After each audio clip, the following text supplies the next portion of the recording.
માતેલા સાંઢની જેમ આવેલી કારે એક જ પરિવારના 4 લોકોને ઉછાળ્યા. નાની બાળકીને મોઢા અને હાથના ભાગે ઈજા. અમદાવાદના નિકોલમાં હિટ એન્ડ રનની ઘટના સામે આવી છે, જેમાં રોડ પર ચાલી રહેલા લોકોને પૂરપાટ ઝડપે આવી રહેલા કાર ચાલકે ટક્કર મારી હતી.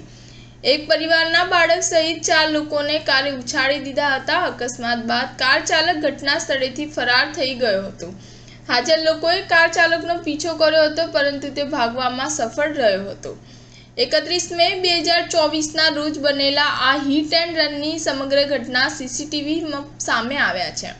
નિકોલમાં રહેતા અંકિત વિરાણી 31 મેના રોજ રાતના સમયે જમ્યા બાદ તેમની પત્ની 16 માસની દીકરી અને શાળા અર્જુન સાથે ગુરુકુળ સર્કલ તરફ આંટો મારવા નીકળ્યા હતા. આ દરમિયાન રાતના 10 વાગ્યાની આસપાસ તેમના ઘરની નજીક બ્લુબેરી કોમ્પ્લેક્સની સામે રોડની સાઈડમાં તેઓ ઊભા હતા અને તેમની દીકરીને સાયકલ પર બેસાડતા હતા.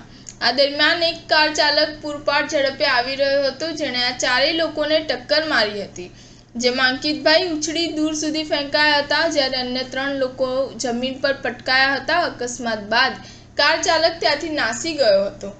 સ્ટાર ન્યૂઝ 7 હંમેશા સચ્ચાઈની સાથે.